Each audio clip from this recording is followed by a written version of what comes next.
Mr. President, 36 years ago, President Ronald Reagan stood at the Brandenburg Gate that separated East from West Berlin. He said to the General Secretary of the Communist Party of the Soviet Union, "Mr. Gorbachev, tear down this wall." Only a few years after his historic speech, the Soviet Union collapsed, bringing in decades of freedom and prosperity in Eastern Europe and a welcome end to the Cold War. Now there comes a man named Vladimir Putin, who is clumsily and dangerously trying to regain that dystopian Soviet glory with a bloody war in Ukraine.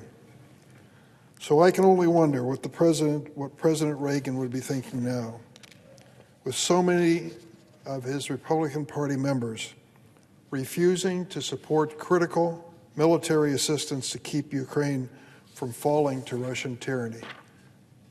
Yes, we have other legislative needs in Congress, but refusing to support the forces of freedom in Ukraine in a war against a resurgent evil empire in the name of partisanship is nothing short of reckless. It is not hard to understand how we got here. Putin gambled and lost a botched attempt to quickly overthrow Ukraine.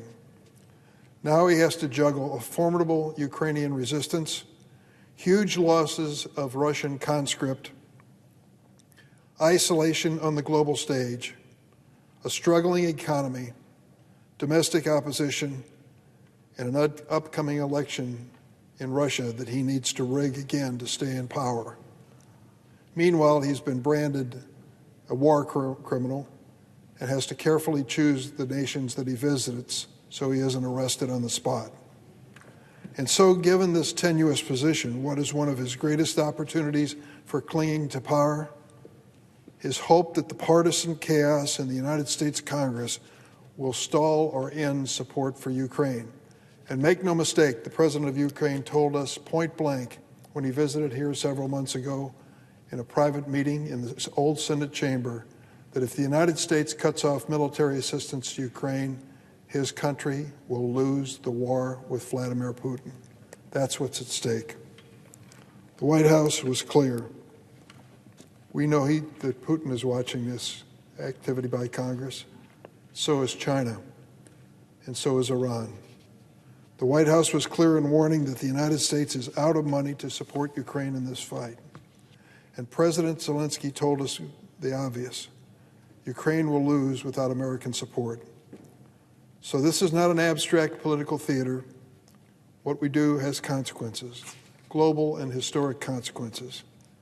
As such, I implore my colleagues on the other side of the aisle, think long and hard about what President Reagan would say today about showing weakness to Vladimir Putin. Let's not flinch when it comes to standing up to such obvious threats of freedom. It's time to pass President Biden's national security supplemental request. It's hard to imagine, Mr. President, that we would actually let history record that we walked away from Ukraine at this moment. And it isn't over a debate of the merits of his defense of his country. It's over an unrelated issue, our border security. It's obvious that we need to do something on our border. The number of people presenting themselves for refugee status is at record high.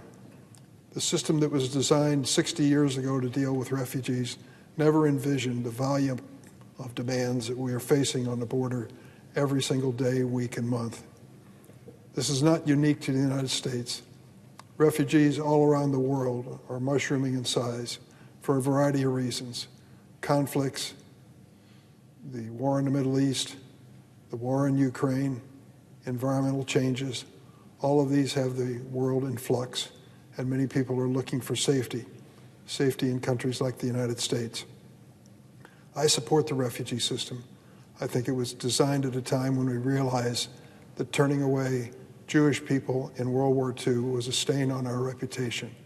We decided after World War II to enter into a pact with other countries around the world to accept refugees under certain circumstances. And we have lived by that ever since through presidents, Republican and Democrat. Now we are being tested. We can meet that test.